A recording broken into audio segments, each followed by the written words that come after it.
लोकसभा चुनाव 2024 का आगाज़ हो चुका है और अगर हम कानपुर की बात करें तो कानपुर में 13 मई को यहाँ पर मतदान होना है। लेकिन सबसे बड़ी बात यहाँ की सीट के लिए यह है कि जो दोनों ही प्रत्याशी हैं उन्होंने कभी भी लोकसभा चुनाव नहीं लड़ा, इसलिए यहाँ के समीकरण इस बार काफ़ी अलग नज़र आ रहे हैं।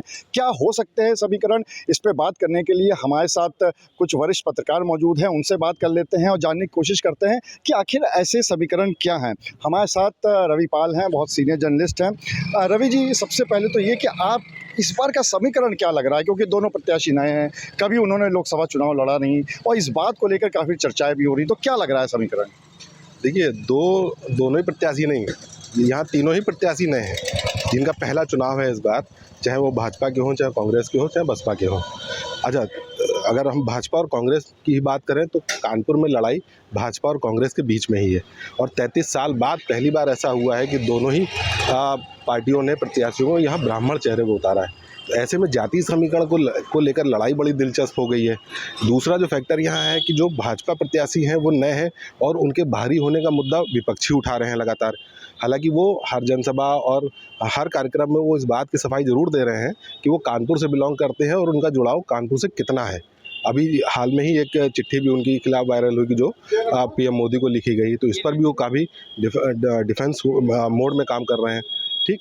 और अगर कांग्रेस की बात करें तो ब्राह्मण प्रत्याशी हैं अजय कपूर के जाने के बाद कानपुर दक्षिण में भले कांग्रेस कमज़ोर हुई हो, लेकिन कहीं ना कहीं वो व्यक्तिगत जनसभाएं करके और अपार्टमेंट में जा के वो अपने कैडर को मजबूत कर रहे हैं कि कहीं वो ये मैसेज ना जाए कि हम कहीं से कमज़ोर हो रहे हैं। तो आने वाले जो 13 मई को जो मतदान का दिन होगा उसमें कहीं ना कहीं लड़ाई बहुत टफ होने वाली है। जो 2 बार से भाजपा कानपुर में जीत रही है, उससे पहले 2 बार कांग्रेस से श्री प्रकाश जायसवाल सांसद रहे। तो अच्छा, लोग भी यही चाह रहे हैं कि इस बार भाजपा जीते और केंद्र में कहीं ना कहीं उनके सांसद को जगह मिले और जहां केंद्र में कानपुर का प्रतिनिधित्व मजबूती से हो सके। तो एक ये लड़ाई भी कहीं ना कहीं लोगों के दिमाग में काम कर रही है। दोनों फैक्टर ये चल ही रहे हैं। तो हालांकि अब 13 मई को किस तरफ लोग मतदान करेंगे ये तो उसी दिन पता चलेगा, लेकिन लड़ाई अब कांग्रेस और भाजपा के बीच में दोनों तरफ ही बहुत तगड़ी है। ये बात बिल्कुल सही है, क्योंकि अगर कानपुर की बात करें तो यहाँ पर लगातार जो सत्ता में सरकार, मतलब बीजेपी की अगर बात कर लें तो दोनों बार से बीजेपी की प्रत्याशी जीत रहे हैं, लेकिन दिक्कत यह है कि प्रतिनिधित्व केंद्र सरकार में नहीं मिल पाता है। ये एक बहुत बड़ा सवाल है और इसके लिए जनता हमेशा कहती भी रही है। हमारे साथ एक वरिष्ठ पत्रकार साथी हैं शाहिद पठान, उनसे बात कर लेते हैं। शाहिद जी, एक तो ये है कि बीजेपी की अगर बात करें तो अंदरूनी कलह, या आज की बात नहीं है, जग जाहिर है। लगातार नेता तो मना करते हैं, लेकिन ये हमेशा निकल के आता है। अभी प्रकाश शर्मा वाले मामले में भी निकल के आ गया। लेकिन दूसरी तरफ कांग्रेस से भी लगातार पलायन जारी है। अजय कपूर एक बहुत बड़ा नाम कांग्रेस का हुआ करता था और साथ में बहुत सारे नेता और कार्यकर्ता भी चले गए। तो ये इसका कितना असर पड़ेगा कि बीजेपी की कलह और कांग्रेस का पलायन? देखिए, एक बात बिल्कुल स्पष्ट समझ लीजिए कि कानपुर में इसमें सिर्फ मोदी फेस चलता है। बीजेपी को सिर्फ मोदी जी का ही जो है बेनिफिट मिलेगा, क्योंकि रमेश अवस्थी जो यहाँ प्रत्याशी हैं वो बिल्कुल नया फेस हैं। उन्हें बहुत कम लोग जानते हैं। जो पार्टी की अंतरकला है वो लाख इतनी हो जाए, लेकिन जितने बीजेपी कार्यकर्ता हैं ये आखिरी में एकजुट हो जाते हैं और इसका पूरा बेनिफिट इस प्रत्याशी को मिलेगा।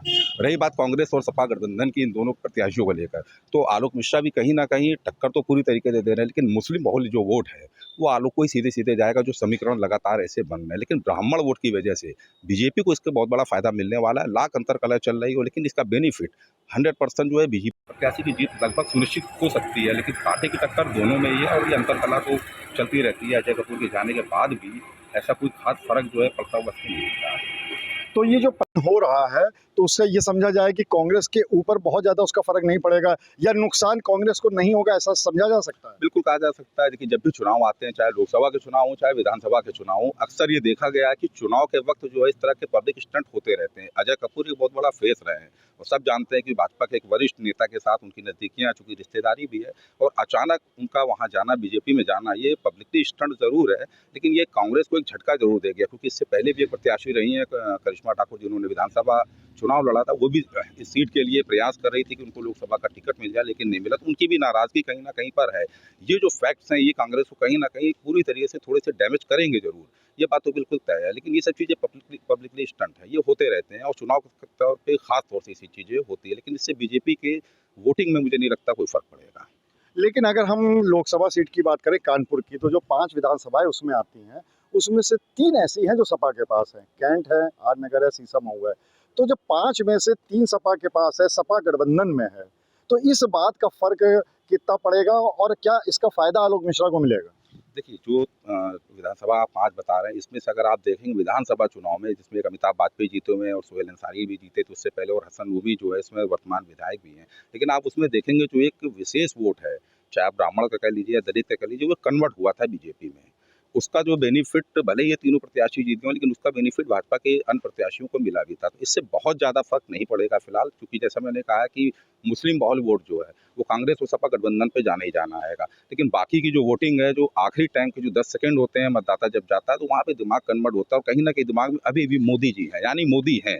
तो इसका बेनिफिट बीजेपी को 99% मिलता हुआ दिख रहा है। तो इससे बहुत ज़्यादा फ़र्क नहीं पड़ेगा कि कितनी विधानसभा सीटें वो जीते हैं या कितनी हारे हैं, इससे बहुत ज़्यादा फ़र्क नहीं पड़ेगा। तो जो पत्रकारों का मानना है वो ये है कि फेस मोदी है, प्रत्याशी कोई भी हो और उसका फ़ायदा शायद बीजेपी को मिल जाए। दूसरी तरफ जो अल्पसंख्यक वोट बैंक है वो कहीं न कहीं आलोक मिश्रा को जाता हुआ फिलहाल दिख रहा है। लेकिन क्या होगा ये 13 मई को, जब 4 जून को रिज़ल्ट आएगा तभी पता चल पाएगा।